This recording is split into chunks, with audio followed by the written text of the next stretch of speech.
সন্ধ্যেটা শুরু হয়েছিল ঠিক এরকম ঝমঝমে বৃষ্টি দিয়ে। বৈশাখ জ্যৈষ্ঠ মাসে ঝড়ো হাওয়া আর এই স্বস্তির বৃষ্টিটা যেন অনেকটাই শান্তির হয়।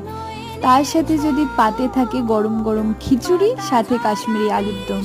হ্যাঁ হ্যাঁ, এই বৃষ্টির সন্ধ্যায় মা বানাচ্ছিল গরম গরম খিচুড়ি, এক হাঁড়ি খিচুড়ি, সাথে কাশ্মীরি আলুর দম।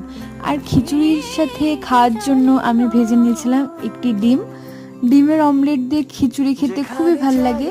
সাথে ছিল পাঁপড় ভাজা, পাঁপড়গুলো আমি ভেজেছিলাম। খিচুড়ি, আলুর দম, ডিম ভাজা মা করেছিল। খিচুড়িটা মটরশুঁটি, টমেটো, গাজর, বিনস এইসব দিয়ে করা হয়েছিল। আর কাশ্মীরি আলুর দমটা টক দই, কাজু, মগজ এইসব দিয়ে করা হয়েছিল। সাথে ডিমের অমলেট। প্রথমে একটু খিচুড়ি, তার সাথে আলুর দম আর ডিমের অমলেট দিয়ে মুখে পুরে নিলাম। খেতে দারুণ হয়েছিল। Subscribe my channel.